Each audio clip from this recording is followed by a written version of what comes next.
तिथला कामगार आहे चिंचोली गावचा, त्याच्या अंतर्गत त्याच्या गुन्हा दाखल आहे, तरी पण तो बाहेर आहे. आज बरेच दिवस झाले त्याचे गुन्हे दाखल आहेत. कुठला जामीन न मंजूर करता तो आज बाहेर फिरतो. तर ह्या व्यक्तीला एका राजकीय आमदाराचा वरदहस्त आहे.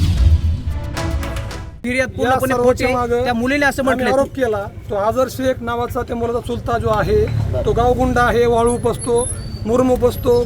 बऱ्याच जणांना त्याने आजपर्यंत मारले. अशा चौकीला पोस्ट आहेत.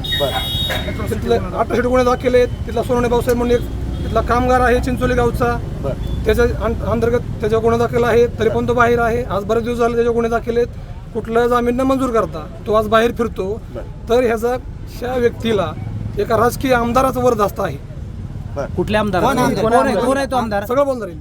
2 मिनिट. काही गोष्टी अशा झाल्या. रात्री 1 वाजता आम्ही त्या व्यक्तीचं नाव दिले चौकीला. त्या आरोपीला 6 आरोपी करा हे सगळ्यांना सपोर्ट करतो या मुलांना.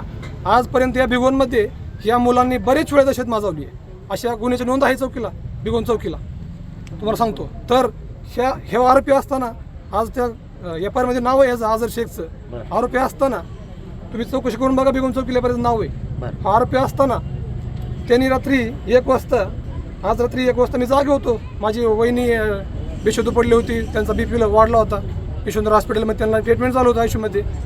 त्यांनी मी जागा असताना मी पाहिलं सहज त्याचं स्टेटस होतं की एक आमदार स्टेटस होतं. आमदाराचं कोण आहे तो? आमदाराचा फोटो होता. नाव सांगा कोण आहे? फोटो दाखवा. फोटो आहे, फोटो दाखवा. आमदाराचा फोटो होता. आणि सांगितलं होतं राजा हे राजा असतो.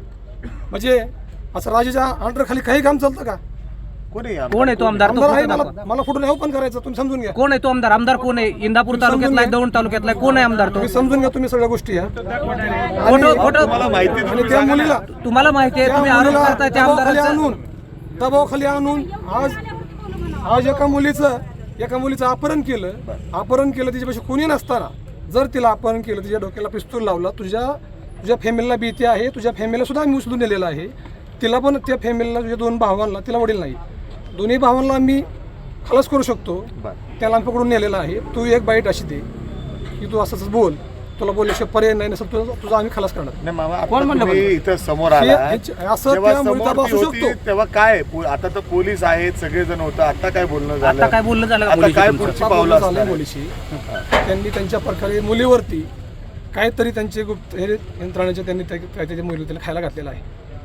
म्हणजे काय जादूटोना केलाय? जादू मला